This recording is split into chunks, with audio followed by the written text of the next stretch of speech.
Breaking news చూస్తున్నాము. ఢిల్లీలో జరిగిన రామ్నాథ్ గోయంకా కార్యక్రమంలో పాల్గొన్న ప్రధానమంత్రి నరేంద్ర మోడీ తన ప్రసంగంలో దేశ నిర్మాణానికి వచ్చే 10 సంవత్సరాలు అత్యంత కీలకమని, బానిస మనస్తత్వంను పూర్తిగా తొలగించాల్సిన అవసరాన్ని ప్రత్యేకంగా హైలైట్ చేశారు.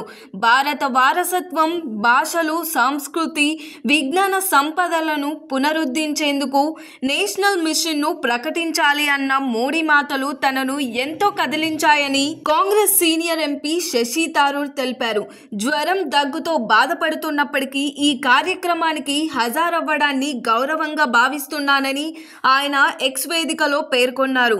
దేశం ఆర్థికంగా బలపడుతూ ప్రపంచానికి మోడల్గా నిలుస్తుందన్న ప్రధాని వ్యాఖ్యలను కూడా థరూర్ ప్రశంసించారు.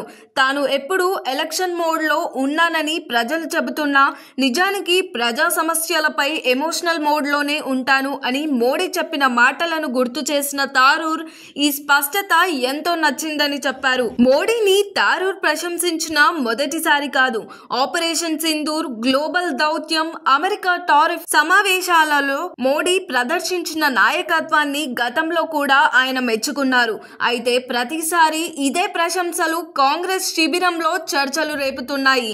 థరూర్ వ్యక్తిగత అభిప్రాయం పార్టీతో సంబంధం లేదు అని కాంగ్రెస్ ప్రతినిధులు చెప్తుండగా, శశి థరూర్ మాత్రం మోడీ మాటలలో దేశ ప్రయోజనం కనబడితే ప్రశంసించడంలో వెనుకాడడం లేదు. మరి దీనిపైన మీ అభిప్రాయం ఏంటో కామెంట్ చేయండి.